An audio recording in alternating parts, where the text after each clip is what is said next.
Good morning, good morning, good morning. Hello, everyone. Welcome in for another exciting episode of Caffeine and Conversation. And welcome to our wisdom audience. Hey, Fee, good morning. Good morning, Kay, and good morning, Kay Fanatics. Good morning. First, before we get started, I wanted to send a shout out to Brian in Bear River, Nova Scotia, one of our devoted listeners. He sent a message saying he likes what we do on our podcast and that we have a lot in common. So I wanted to send out a special welcome to Kevin in Bear River. Oh, awesome. Good morning, Kevin. Not Kevin, Brian. Oh, I got Brian, Kevin. good morning. People. Good morning, Brian. Get your names together, Kay. Get your names together. Good morning, Brian from Nova Scotia. All right. So, of course, this is where we recap Love, Marriage, and Huntsville. We're going to be recapping season 6, episode 5. Speak Now or Forever Holt Your Peace. What were your thoughts last night? My thoughts were all over the place, if I'm honest with you. It was a lot going on yesterday. But one of the things, the show started off with Stormy, having a talk with her crew. One of the things that I was surprised about is it was like 5 or 6 people working for her. And Canvas is really big. I would have thought she had more employees in it. I know she said those were the ones that originally started with her. And so the thing that stood out about that whole episode is she only have like 5 or 6 employees for that to be such a big brand. And then, for me, I know that's like family. It really wasn't professional. You come at them some kind of way and you say I'm gonna take accountability, but you really didn't take accountability. You sort of like mumbled under your breath, I know I haven't been here. And then her husband, like, if you don't like it, just leave, to be at the level they are, seemed like it would have been a little bit more professionalism. Then she fires her cousin who been riding with her because, they said, feel free to come talk to us. And he was like, hey, I think I need some help. And he came in to try to have a conversation and was fired. That was just weird to me. Right. Well, my thoughts on it, I'm glad you said that, because you're always telling me that she didn't need Melody and she didn't need Love, Marriage, and Huntsville. And clearly last night episode showed that, yes, she needs Melody, which is why she went off on her a couple episodes back. And she needed the show. I think it's all about perception. And I would say a lot of the American culture talk a big game, believe it until it happens, right? So I thought the way she spoke to the crew was discussing whether she had 1 employee or 5,000 employees. That was not the way I believe leadership, irrespective of the fact that they're family, friends. Mm-hmm. That's not how you speak to people and motivate people to want to show up. Because at the end of it, I'm sure you're living quite a different lifestyle versus what they're living. You can give someone Gucci as a gift. Can they give people Gucci as a gift? So you're asking them to put the work in that they're not seeing you do, wherein that they are fulfilling so much orders. And you're like, we got to get it done. I got to see, productivity up before I hire anyone else in here. Mm-hmm. I don't think that's the way leadership should behave, regardless of who is at the end of it. And is it because it is so much family-wise she felt she could speak to them that way and friends? She missed the mark on that one, and she may need to take a course on management styles and skills. Yeah, and that's what she needs. She don't need Melody, but she do need management skills. I don't think anybody needs Melody to up their business, but I do think that you need the skill set to grow your business. And she had that business before she even knew who Melody was. And her business does. We're not going to take jabs at Melody this early. No, I'm not taking jabs at Melody. Listen to what I'm saying. You're saying that she needs another person. I just don't agree with that. But I do. You said that's why she needs Melody and that's why she needs the show. But I do think she needs the skill set. And I think the only family was his brother and her cousin. I think everybody else were just maybe people who started with her from the beginning. But you just, like you said, you don't come to your employees in that kind of tone and expecting to boost morale. Now, what she said and what her husband said, and I think a lot of companies face the same issue, is everybody want to be on their phone and nobody want to be productive. Probably because it's not their own and they not as vested as you are. And that's when you perhaps get some cameras. If you know you can't be there, all the time, because most owners of a business are not. That's why they hire a manager to, do the work, and then you run the operation side of it. But that's when you put cameras and you hire you a good manager to make sure these are not people that just walking around on their phone. But all of that, I think, and I totally agree with you. I think all of that is, she have the creativity to produce this brand and to create this brand and to get it out there. Because you have to say that's a bad girl, because she got her stuff in stores. Like when I go in Target, Walmart, I see Canvas. She talking about they finna start hitting grocery stores. All of this was before Melody. So she knows the game, but her managerial skills, or her leadership skills are off. To come in, that's the type of meeting that you have with your employees, and you think they're gonna walk away saying, "Hey, I want to be more productive." No, that ain't what. That's not how you do it. That was just completely off. I think we need to give credit where credit is due. To say that she doesn't need Melody or the show, I think is wrong. And clearly she knew that she needed them, because we're not talking about in terms of her product, but certainly in terms of advertisement. The amount of time she mentions her product during the show and her business, you can't pay for that. And she's getting the advertisement and she's getting a paycheck. So, but the thing is, she got in stores before she got on the show. Sure, but who knew she had a multi-million-dollar business before the show even existed. Yeah, but who? And you don't need a show. That's what they have commercials for. But that's what I'm saying. You have to pay for commercials. You have to pay for advertisement. But she's on a show that is far-reaching. It's an international show. You can't pay for that kind of advertisement that she's doing. I don't care how much. It gives her a level of advertisement, but I'm saying her brand was big before the show. That's all I'm saying. Now, does it enhance her product and enhance her business and make her get more sales and put her out there in front of a different audience where she can't get more sales? Yeah, I'm sure it benefit her, but I'm saying I don't think that's the life of her business, because her business was a multi-million-dollar business before Melody, before there was a Love and Marriage Huntsville.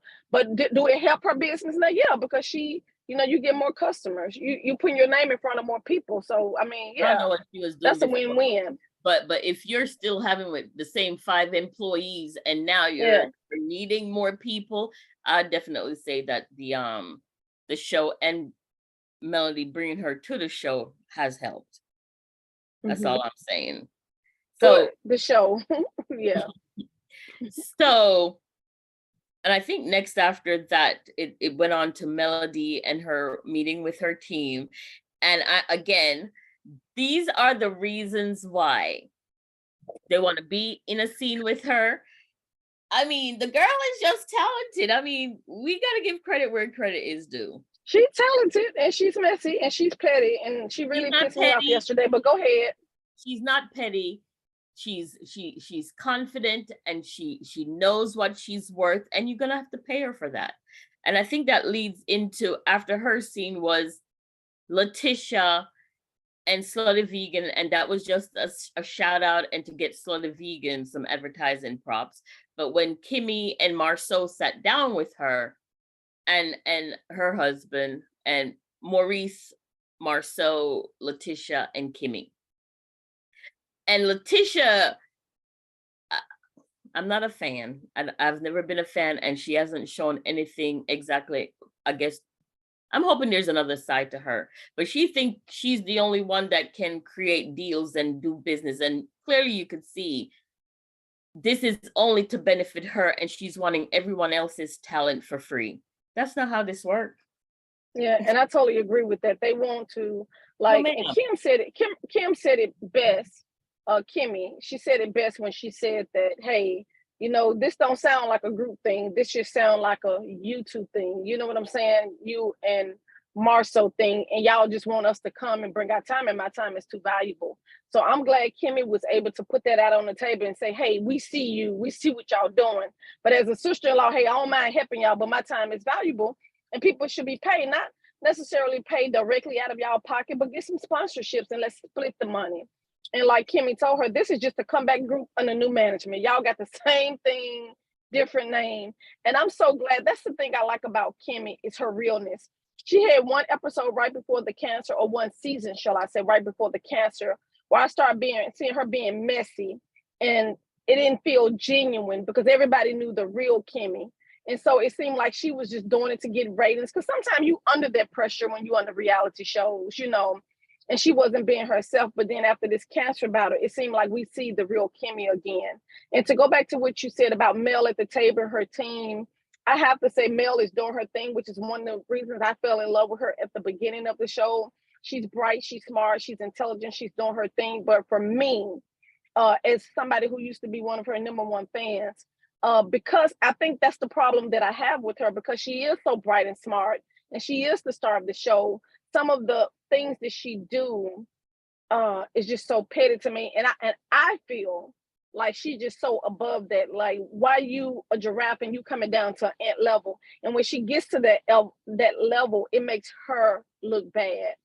But one of the things, and one of the biggest issues that I have with Mel, and we'll probably get more into it next season, is, when you have a dad trying to be involved in his child's life, and you don't let that happen, not even on a child's birthday. That's heartbreaking to Don't me, do because that. no, I'm serious. Do you know? Because this is near and dear to my heart. So I'm not trying to do anything. I'm just keeping it 100, like we said we was going to do on K-Thing. There are so many kids wish they could have time with their father. There are so many kids who wish they had a father who loves them like Martell loved his kids. I understand the hurt, sis. I understand the pain. But sometimes as parents, we do this thing that we call sacrifice. One of the things that Mel said is, I'm going to do whatever to protect my peace, and that's fine. But on your child's birthday, just like you mean a lot to your child, her dad means just as much to her. And you willing to steal that for your child to protect your peace because you got issues of beef, instead of saying, you know what? I've been having my peace. I've been having my time, but for my daughter's birthday, but for not one daughter, two. I know they want their dad here. They didn't email me. You know what? Today, I'm going to sacrifice my peace for my child, because one thing as parents, that's what we do. We sacrifice continuously for our kids. Now, if it's outside the birthday, no, I'm not sacrificing and having your daddy come in my space. But for your birthday, and I know, and one of the things that he said was, you got people there who you don't even like Tisha at my daughter's birthday party, but I can't come. And that hurt me. That did something to me. And even though it's just a show, I know that's real. I know that happened with her and him. And I'm like, man, the kids who would give just to have their father to show up at their birthday party. I remember Joshua when he was a little boy, my son, and his dad was locked up. And he was like, is my dad coming to my party? He would have given anything, but his daddy was incarcerated, and he couldn't understand that. And I never try to put my kid's dad in a bad light, no matter what's going on. Now, Jeremy didn't know his dad, but Josh and Jalen do. And no matter what's going on between us, I'm not going to down them. I'm not going to keep them from their dad, because the person that gets hurt the most, because we are adults, these are kids having to deal with child mess. And to hurt those babies like that, and everybody who watches the show know Martell love his kids, and yeah, they love their mama, but they love their daddy. And what better gift for my dad to be there celebrating with me, and for you to be so petty in your feelings? Oh no, I got to protect my peace, but you let Tisha and her messy cousin, but they dad can't come to their party. See, low stuff like that is what gets me with Mel. You got all of this intelligence and brightness, but this is what you're doing. And that just, that does something to me. It just does. Well, and I'm quite sure this has a lot to do with their custody and their agreement. Towards the end, I did pick up on where apparently she gets them in the odd years or the even years and so on. Because I couldn't understand, if you switch out every other week as parents, how is it that he's missing both kids' birthdays? Because they're in the same week. That's what they said. They said it's a week apart. They're a week apart, their birthday. So at some point you should be able to, how are you missing all the birthdays? I don't understand. And it's not only that, if you're having them on holidays and birthdays in the odd years, then how is it every year when the show is on that you're not at their birthday party? So are you not having a party for them in your year? and you're just knowing that Mel is gonna have her party? Because she seems to throw a separate one. I didn't hear anything about the odd, but I heard Yeah. about, and I thought it was 2 weeks on, 2 weeks off, or every other week or whatever. But it's a possibility. And he even said it himself. He said, when I have them, because he don't miss every birthday, but he said, when I have them, when the holidays and birthdays fall them out, I don't mind Mel coming because I understand my kids want both parents there. And again, that's just that little sacrifice, because that's what we do as parents. We sacrifice. Sometimes it's sacrificing your own sanity, your own health, your own whatever, for your babies, to make sure your baby's good. And it's this, like, you got to go live with this man a month? No, you're just dealing with him for a few hours to see a smile on your child's face. That's And what she nothing as a said. mom would make me more happy than on my child's birthday to see the person that she loved the most standing there. Even if I got to deal with that ignorant clown or whatever I feel about him, my child is worth it. Because do I have to do that every day, 365 days? No. But if I can have my peace 364 and make my daughter's life, what it is for just one day, and I can't do that, but I can have somebody like Tisha, who her and her mama have talked about my kids, but my daughter's got to sit there and look at these people who talked about my sister, you know, on my birthday, and everybody knows those kids love their dad and would give anything for their dad to be at their party. And that's the thing that bothers me with Mel. You are a star, you are winning, you are shining queen, but the dark sides of you keep coming out, because when you start hurting your babies, I'm not down with it. I'm sorry, never will be. The pettiness and the level she'll go to, yeah, everybody understand you hurt, everybody understand you in pain, and that's okay. But lean on the God that you keep saying told you to go. When he told you to go, did he forsake you? No, God is still with you, and you still winning. So rise to the queen that you are, that everybody think you are, because I've always thought she was a queen. She's beautiful, she's smart. You don't even have to go to those levels. And you sure don't have to hurt those babies to get at your dad, because you really think you're getting at Martell. Martell is a grown tail man. Who you really hurting while you trying to hurt this man is you hurting your babies. And that's where my problem come in at. And I would never be cool with that. And I'm always going to drag you every opportunity I get, because you are hurting those babies and you don't see the damage they have, you are taking them through. And they're going to be in counseling because of you. And I may not agree with any of Martell's actions, anything he did. To me, that's as low as you can go to break your beautiful family like that. And then your wife give you another chance and you didn't take that opportunity because you so messed up. I get all of that. But at the end of the day, he says, I made my mistakes, but for our babies, I want to communicate for our babies this. I'm not trying to get at you. I'm not trying to argue with you. I'm respecting your peace. All I'm saying is let's come together for my babies. And it ain't a parent alive who can't agree with that. It just not. That is for the highly delivered parent, because we all know there's a lot of them out there, and I don't have any children. However, I think I watched this show from a different perspective to understand that clearly there's something else going on behind the scenes, because only a few shows back she was renting boats and inviting him on their holiday vacation, their break that they had. So, and she does try, but I'm gonna just take it real from having friends that have baby fathers and aiming to co-parent, and even from in my own family and my own mom's experience, a lot of men, and I'm not saying all, so y'all don't come for me in the comments. However, a lot of men, when they feel like they can't sleep with you, even though they're gone, they try their very best to just get under that mother's skin every chance. If they can't sleep with you, then they don't pay child support. If they can't sleep with you, then they show up at places they know you're going to be to cause a scene. Now, Melody was only saying, yes, it's her birthday today. However, I'm having this little party for her now. You can get her in a few hours. What was so wrong with that? I don't understand it. You can get her in a few hours. She didn't say, come get her tomorrow, come get her next week.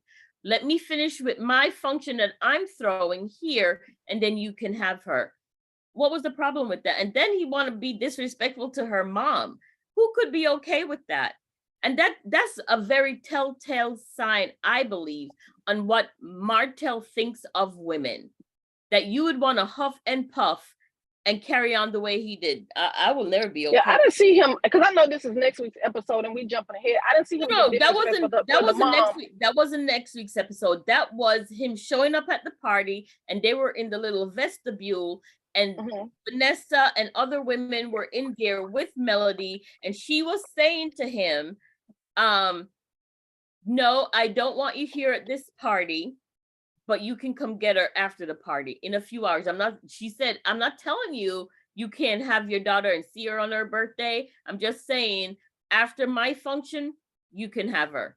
And I want to say that it was even her week to have the baby, and she was still saying you can get her on her birthday. But for him to even, because as he said, and he says this on every show, I understand what me and Mel Haley's over. I can't have her back. I've accepted that. I give her peace. I give her space. I don't try to come at her like trying to get with her. I just want to be cordial for our kids' sake. And he have said that in front of Mel, and Mel never said, "Oh no, yes you do. You still trying to sleep with me?" Or, "Oh yeah, you still trying." Oh no, she don't do that because she has. Wait a minute. No, I'm talking about this season. I haven't heard that. I haven't heard that. Ever since the boat trip, ever since they took the boat trip, I haven't heard that. Even on the boat trip, she said he was respectful and wasn't trying to sleep. And just about every show he been talking and saying, I've been giving her space, and she haven't denied that, because if he was lying, she would have been like, oh yeah, he have been trying to sleep. Oh, he have.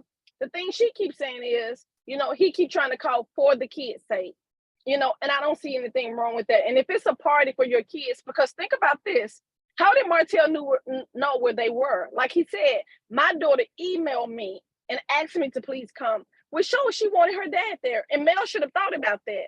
If my daughter emailed her dad, she wants her dad there. So let me just sacrifice this little couple of hours. If I can look at Tisha and Crazy Kiki, surely I can let my daughter deal with her dad, rather than somebody who done talked about my kids. That was just crazy to me. But anyway. Yeah.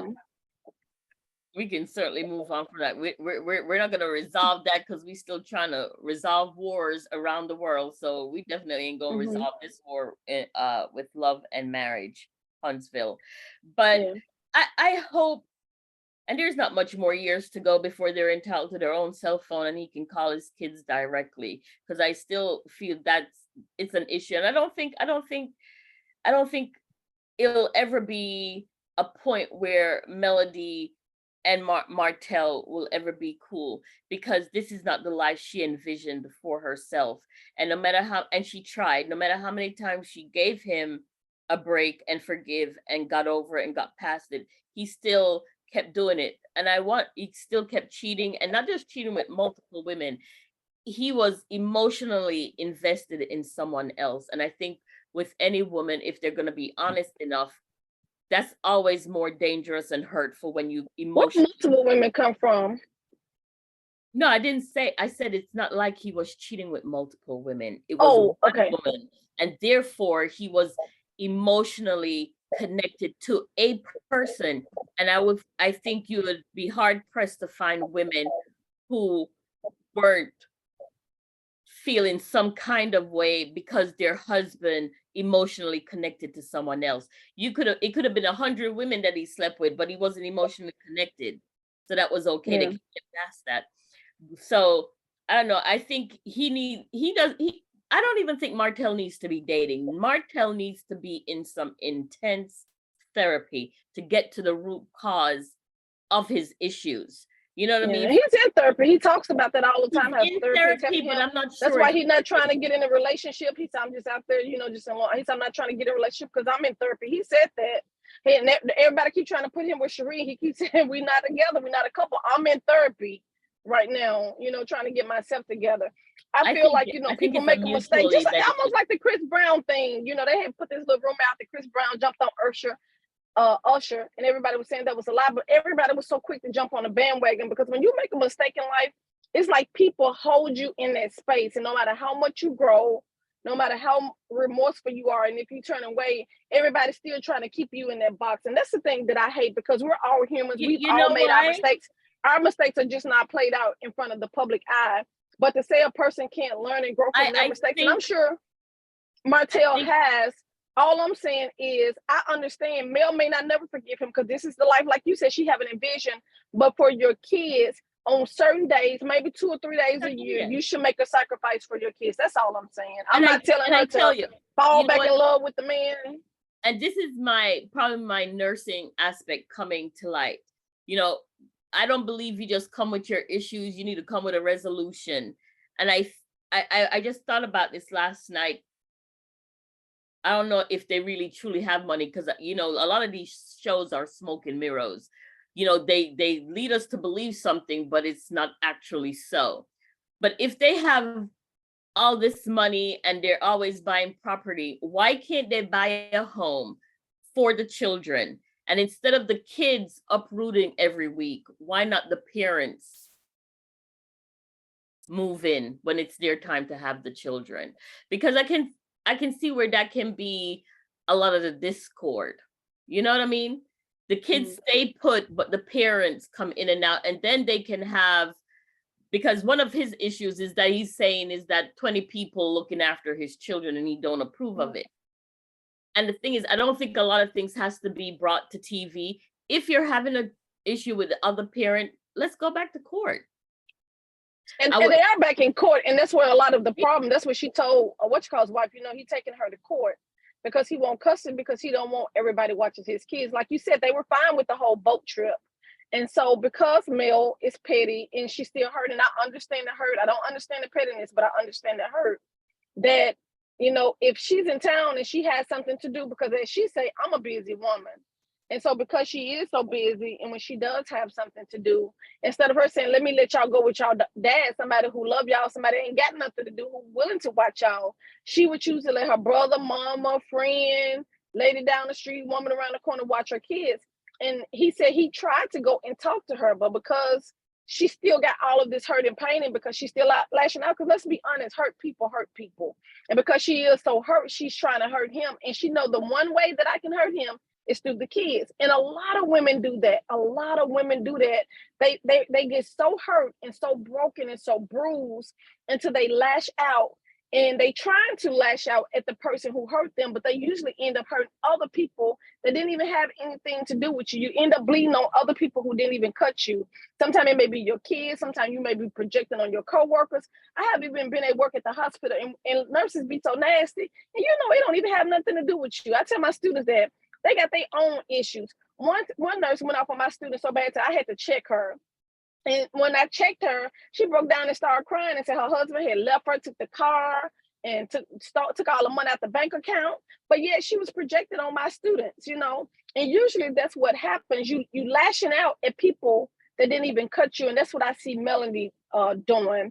But I think, you know, after the whole boat trip, he was like, just give me the opportunity to keep my kids instead of putting them, because I don't like them, you know, with everybody. But she does that to hurt him. You know, but really, she's hurting the kids. I would think now, how long they've been divorced? Couple of years, 2-3 years now.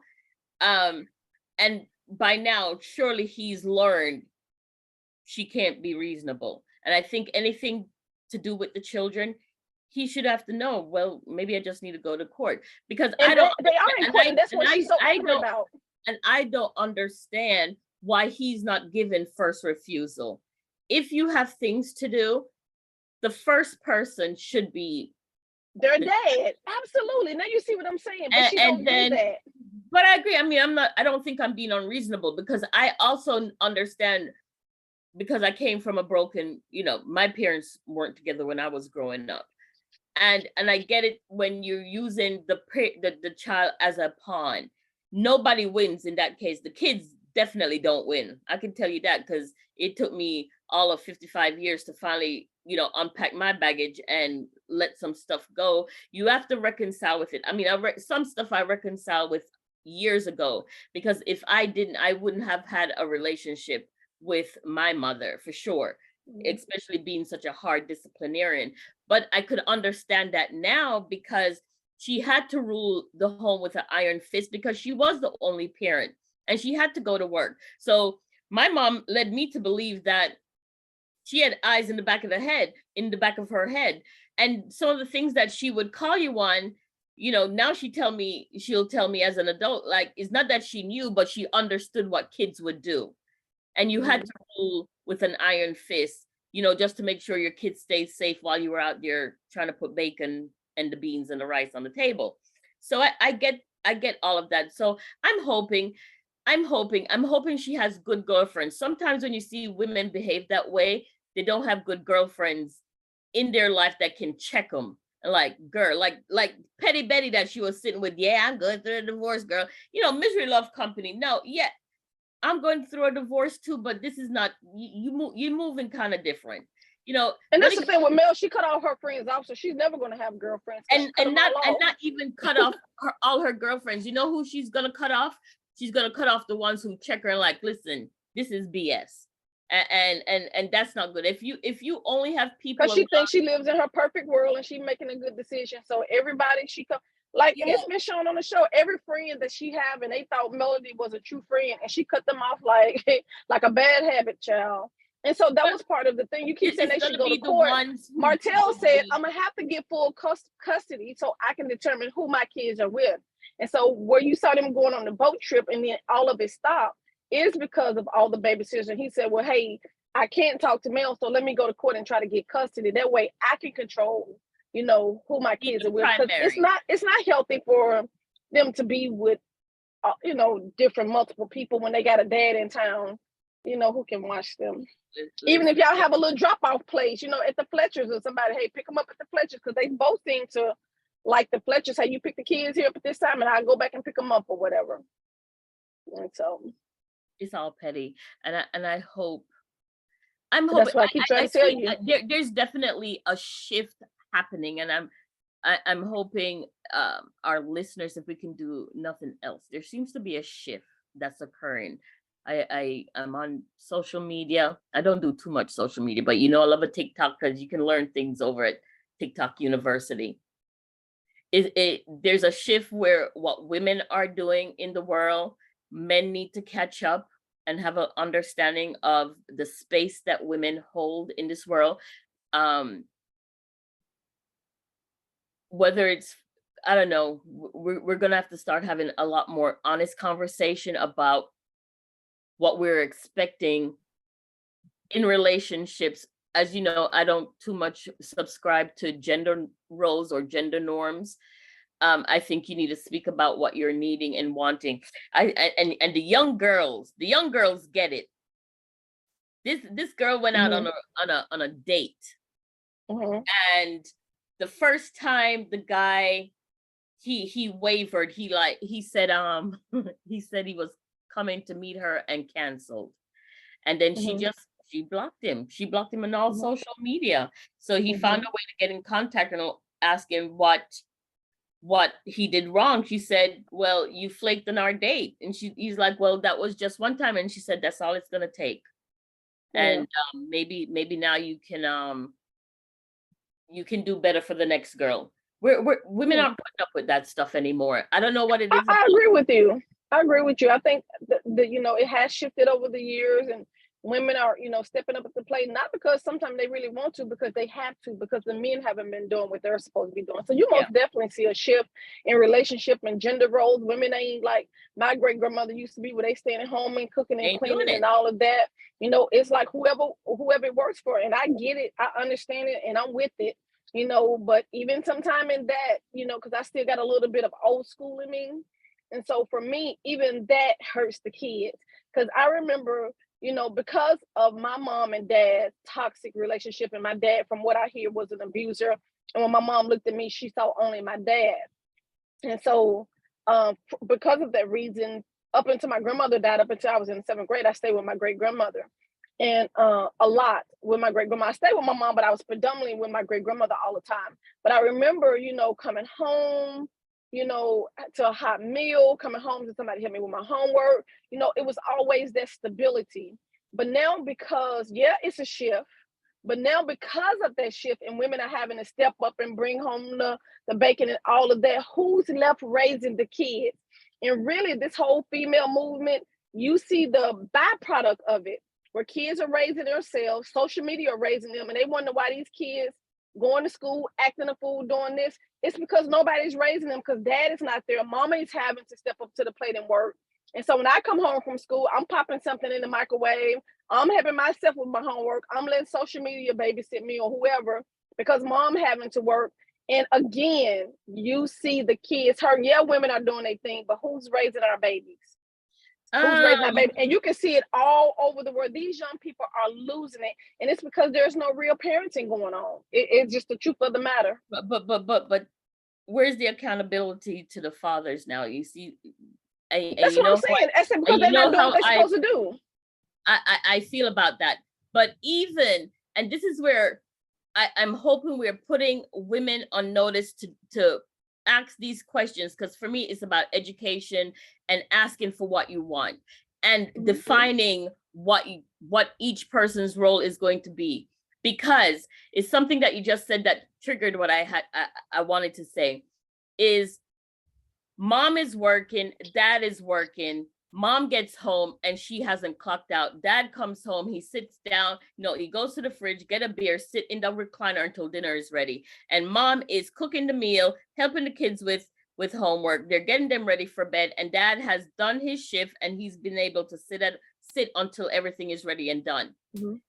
No, that's not going to work for most women out there anymore. No, because if you got a real partner is not going to come sit in a recliner. But how do you get that? How do you get that real But what partner? I'm saying, I'm not even talking about the man who comes home and sit in the recliner.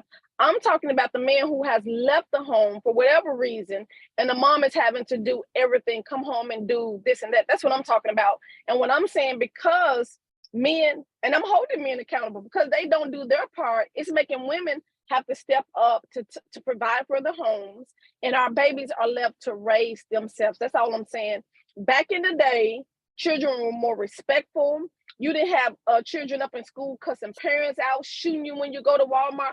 All of this stuff you see with kids is going on in the world. And most of the crime, 85% of the crime, I was watching this documentary, and it was saying that 85% of the crime happened with young people under the age of 16. For me, that's scary. To me, that's no parenting, because they are raising themselves, because a lot of times the dad is not in the home, or as you said, they in the home, but they not stepping up, because they do feel like when I get home from work, I'm not doing nothing. So whether they there or not, the point is they're not doing what they're supposed to do. And our babies are left raising themselves. And now we got a world full of chaos where you scared to go to the grocery store. It was just a shooting here in Memphis by a 12-year-old. And I'm saying to myself, where is this baby's mom or dad? He's 12.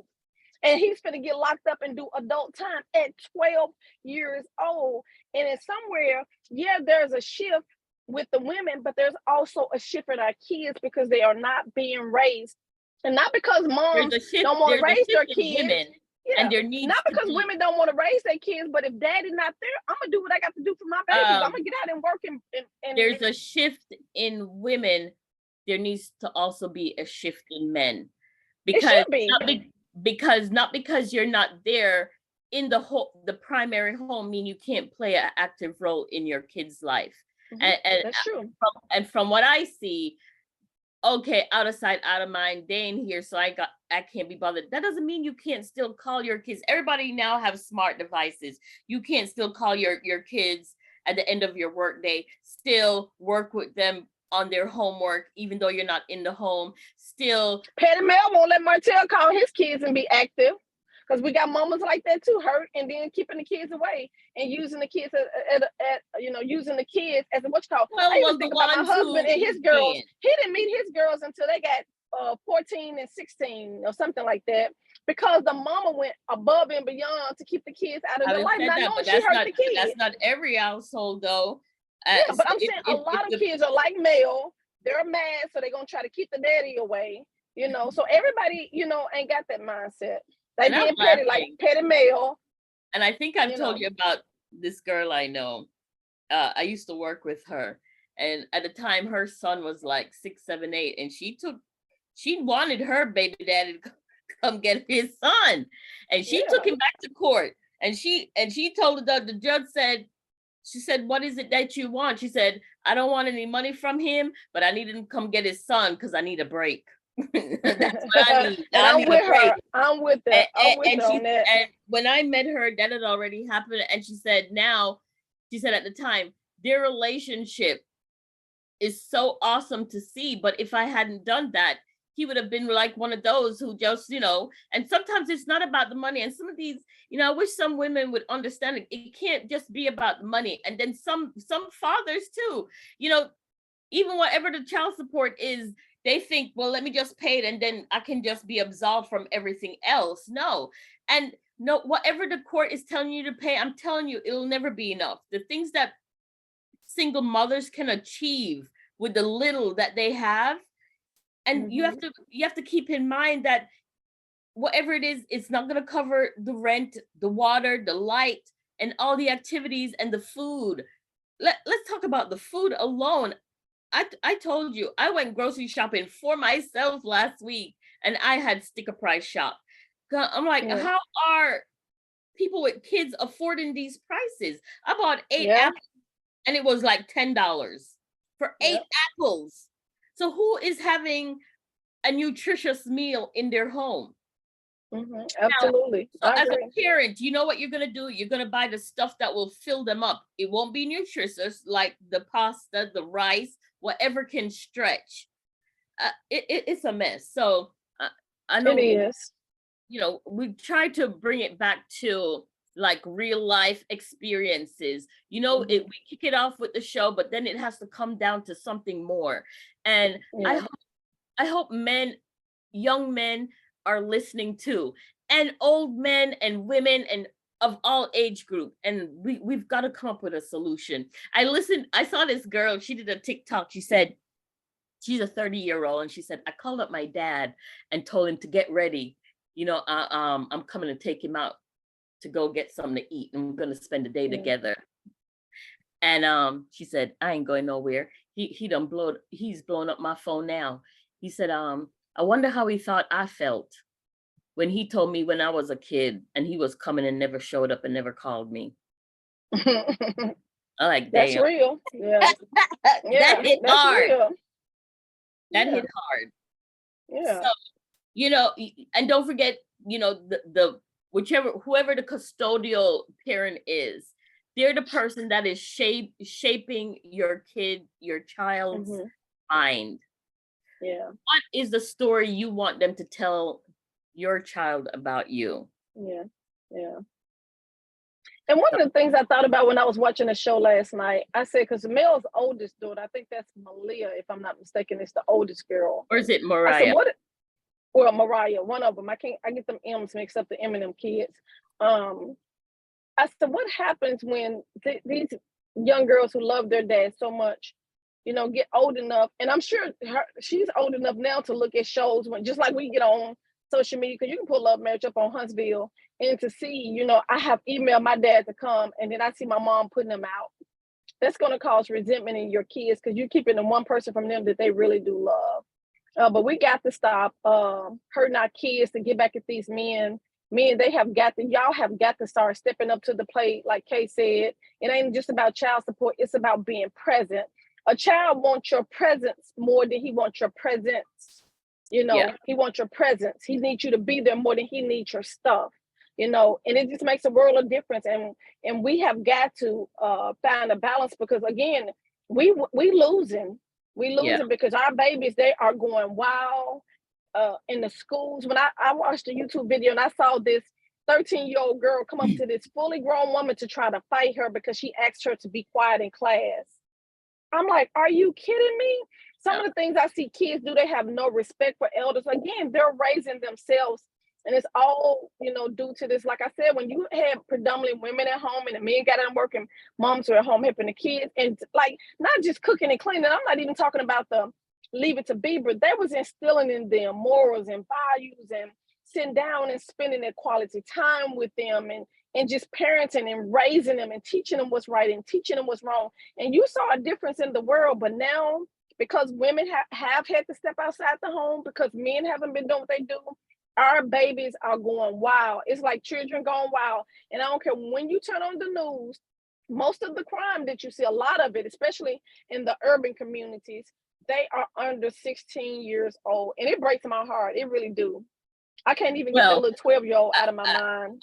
A lot of it has to do with, it's the social construct, right? And how we see family. And I know I always say this to you, especially here in the Americas. The culture here is as soon as you get to 18, you out the house. Now, in many cultures, it's not like that. And another thing that I see here that's missing, there's no more of that extended family where the extended family come in to support each other. So now you're talking about mom has to go to work, but there's no more big mama. I mean, big mama 35 and still want to go to the club. So so wherein before you could go and drop the kids off at grandma because you go to work, and then everybody makes sure they give Mima some money at the end of the week because she has all the grandkids. And of course, that's no more. So grandma was always there to instill some of those values where you were lacking. Now everybody just want to be in their own space and don't deal with people. I know the older I've gotten, I don't want to interact too much with the public because it is nuts. You're scared. You're literally scared to even just go walk in your community because someone looks shifty, and then you just can't be bothered. So it's and the scams. I mean, I've had probably a solid 10 calls this week, and I have robo killers, so they don't get to come through. But then when you see if someone is brave enough to leave a message saying, oh yeah, I'm calling you back because you asked about this tax relief. I didn't speak to anyone about tax. And a few years ago, they almost got me saying that I owe taxes, but that's my take on it. And again, I think and the reason Big Mama was at home to keep the kids because Big Mama didn't have to work, but grandmothers now, they have to get out and work because again, this female movement, we have to get out there and work. Like, one of my sons, baby mamas, she need help keeping my grandson sometime.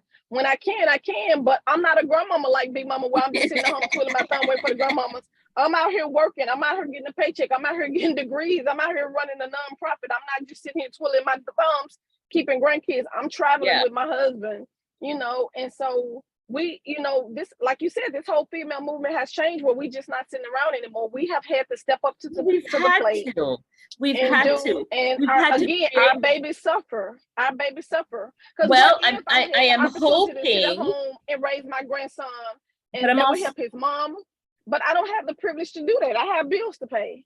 But I'm hoping this is also having that bigger conversation in not just laying with someone, but if you're sleeping with someone, either you're going to protect yourself so you're not producing children that you can't take care of, and that you're not in a partnership or a union with someone you didn't even like. It was supposed to be a drive-by, and now you parked up because you have this soul that you have to raise and take care of, and that you are getting into a union where it is defined and what the expectation is and how we're going to raise this person or this child together into adulthood, and then we can go our separate ways. But nobody wants to deal with people. As soon as there's a little struggle in a relationship, even if you're in a union, as soon as you're in a bit of a struggle or a miscommunication or a misunderstanding, everyone is ready to throw the towel in and go their separate ways. And F them kids. Well, it's not like that. Absolutely. Sometimes, like you said, you have to sacrifice your own peace and your own happiness, at least even to get your kids over to a certain hump. And then, everybody, I just want to be happy. And that's when you have kids. I'm talking about when you're having kids. For me personally, I've always said this, as long as there's no physical abuse and mental abuse, because those, especially that emotional abuse, can be so damaging. And you have someone that's willing to work with you, especially for your children, try. Yeah. But when it comes to stuff, I said, put the car in drive and speed off. Keep it moving, absolutely. And mental health, like in the BW, for those who don't know, I have a women's group, Better Woman, Better Wife on Facebook. Join the circle. And it's all about uplifting and encouraging and inspiring women. But in the group this month, we do a challenge every month, and we're doing mental health. And so sometimes, so I get where Mel's coming from. Sometimes you have to protect your peace because other people are not going to protect your peace.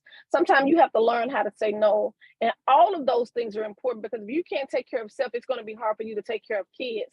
So I'm not saying, just let some man run rugshot over you for the kids and all of this stuff and let them just run your life because you have a child with them. All I'm saying is, yeah, protect your peace, but at the same time, have that little give and take because realizing I'm just not affected by this. My kids are. So if I have to just sacrifice my peace just for the sake of your birthday or Christmas, I'm willing to do that 2 days of the year because at the same time, just because mama is broken and bruised, I don't want you to be broken and bruised. I know when I married my husband, and probably 2 to 3 years in Phillips and our relationship became very toxic and it became hell for me. And we sheltered Jalen from a lot. And there's a lot of things she didn't see, and it's a lot of things she don't know.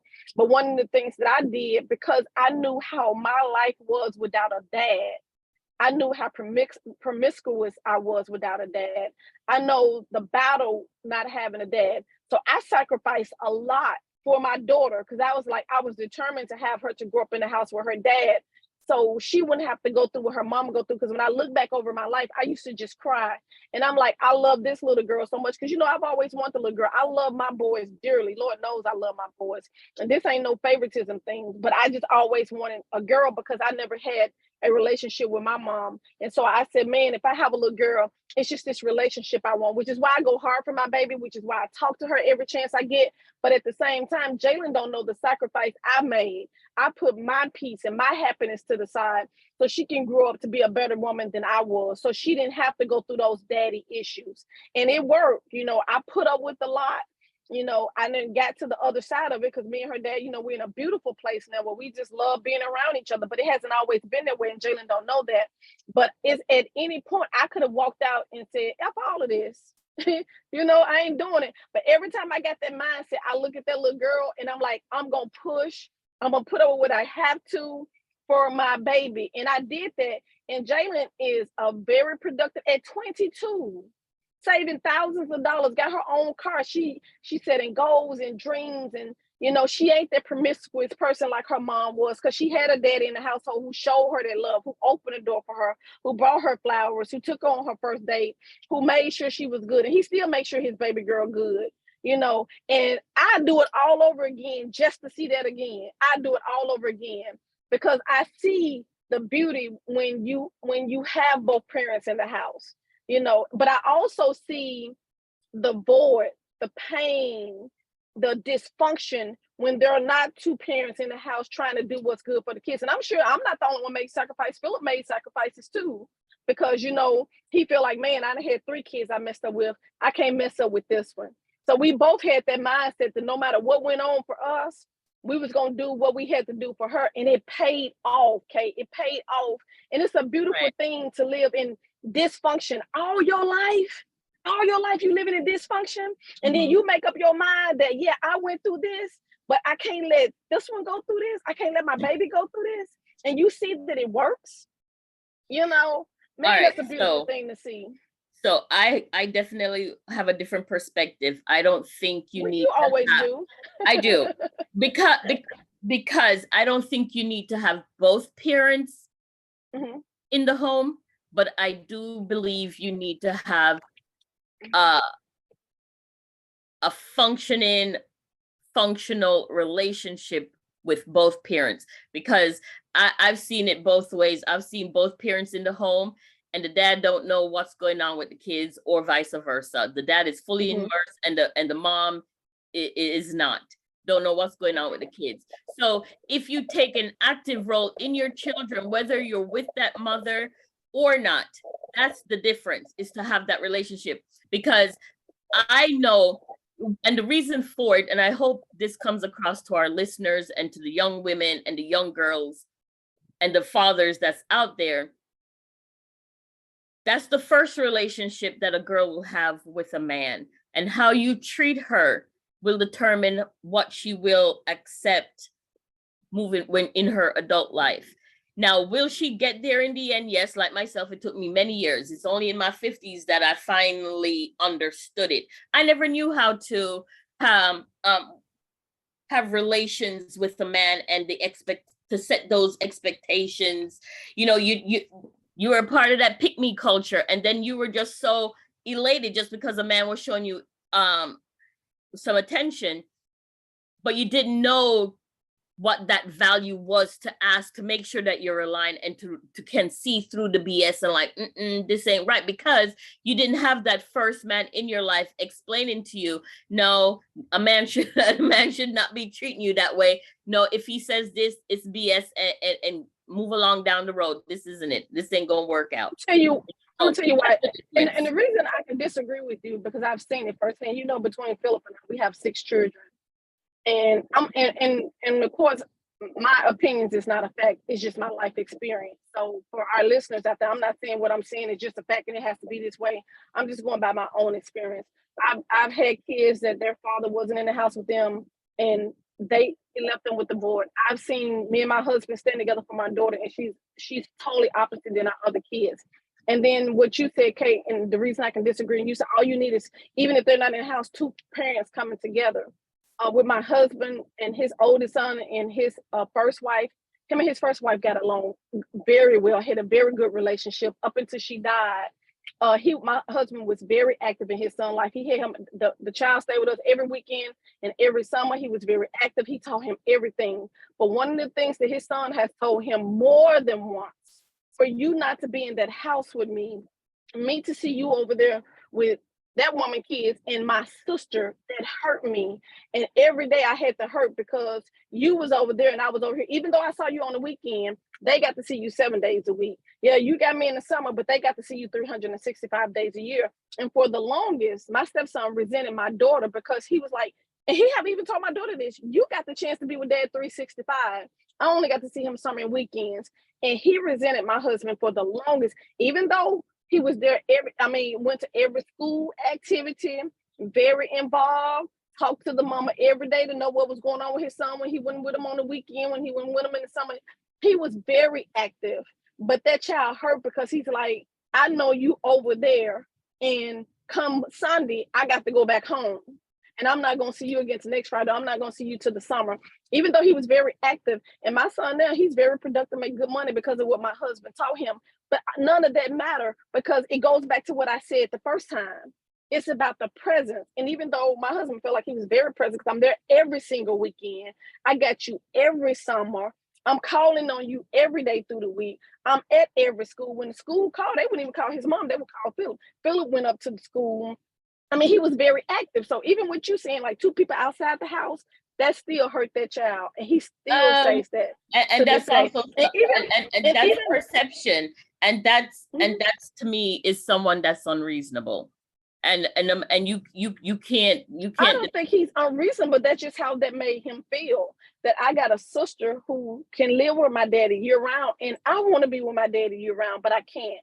And that's what I'm saying. We keep trying to do these adult things, but we forget about the children, and they are the ones that suffer. I've seen it. I've seen it time and time again. I've had friends who, got kids and got along good with their dad. I was just talking to one of my old schoolmates a couple of years ago, and her dad was very active in her life, but her daughter's in counseling now because even though her dad was active, he didn't stay home with me.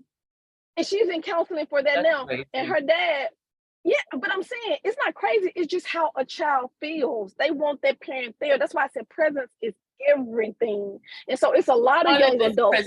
Or if you're not having those kind of conversation, because to me that just seems unreasonable because there's shifts in life. Well, in the famous words of my, it's easy for you to say as an adult, but if you're a 12-year-old, so, but you're talking about an adult person who's saying that, you had me every weekend and the summer, but Monday through Thursday you wasn't there. That's an unreasonable person. And I'm saying the same thing with my friends. My friend's daughter, she's in counseling for that now because her dad, she was like, here it is. You left my mom. You went and had a son over here. And even though, he had her, I don't want to say her name because my friend just shared this information with me. But I was like, but she was with him all the time. Sort of like with my stepson, she was with her dad in the summers, on the weekends. But I think they be looking at, but this child with you all the time because when her dad, her mom split up, he went on to remarry and have a son.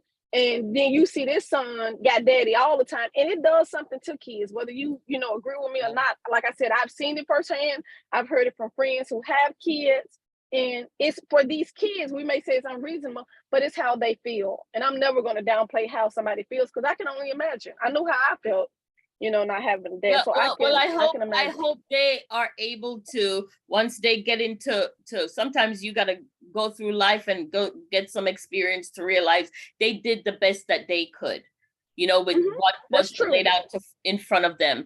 So, because isn't your son now married to someone that has kids, and he has a kid?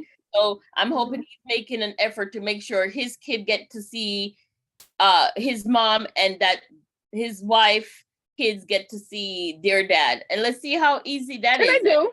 And sometimes my kids see their dad, and my grandson actually stays with my son. My son has custody of him, and he let him go down there and see his mom, and he do all of that. But even in that, because that's the biggest thing, is once you can see your parents not as these super mystical heroes that you build them up in your mind to be, and see them as flawed people that make mistakes and have a forgiving heart, then you realize that they're human and they make mistakes, and then you can see them as people. And that's the thing, if you build them up to be these mystical people who never make mistakes, that's where you're gonna get hurt.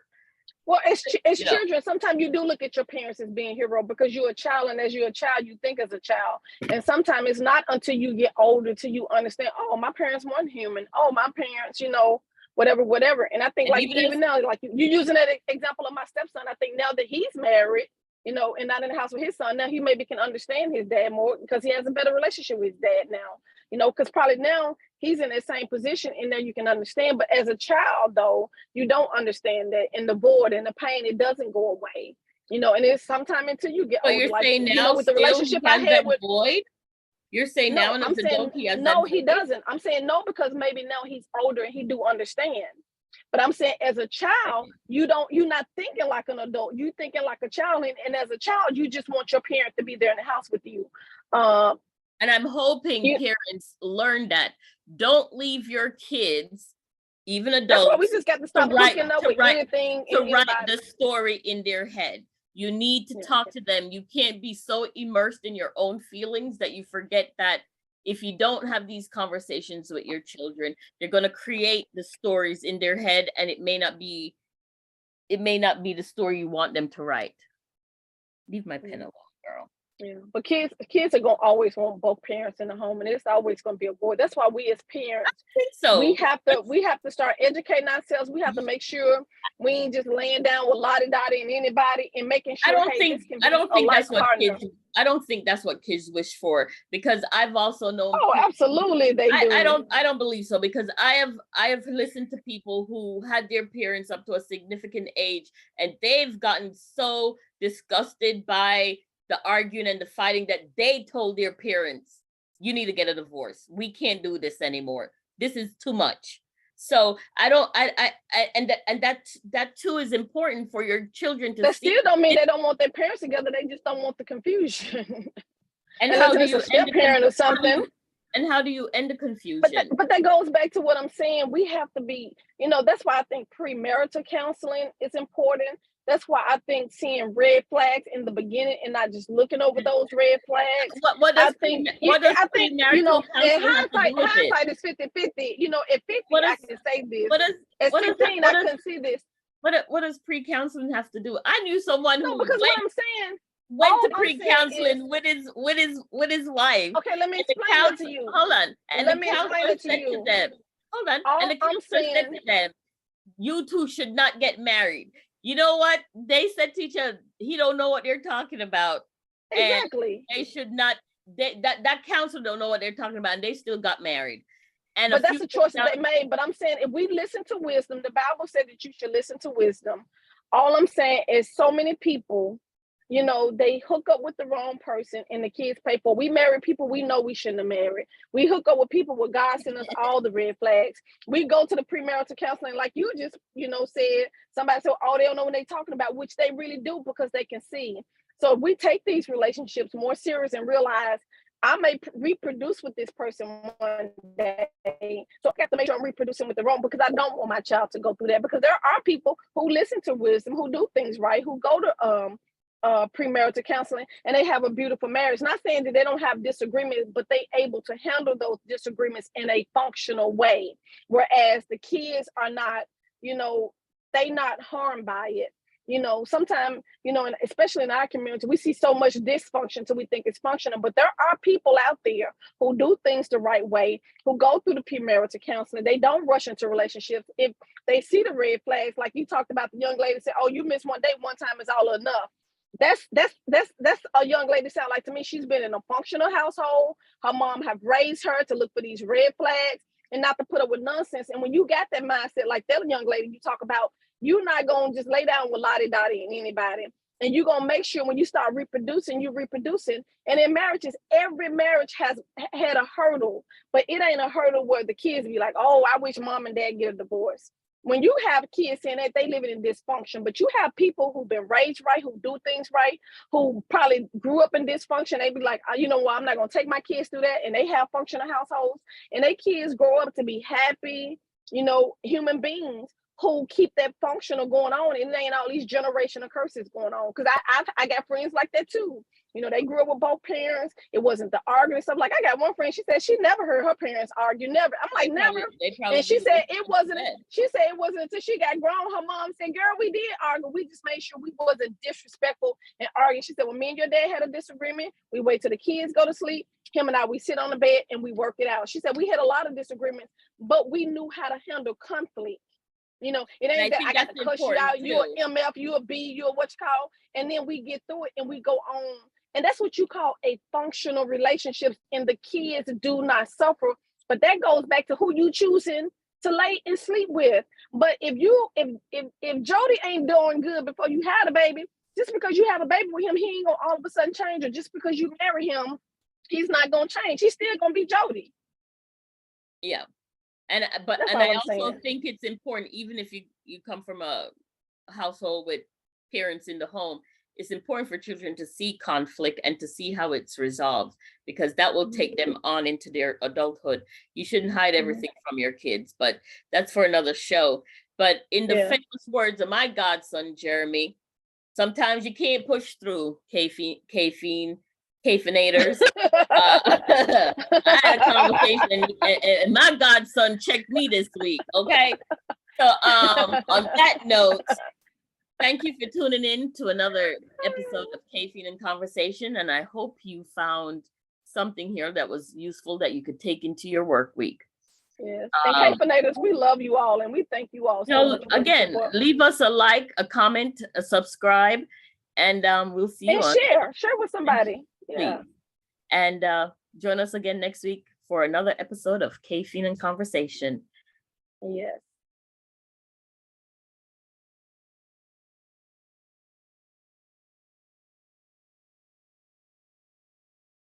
Ooh, girl.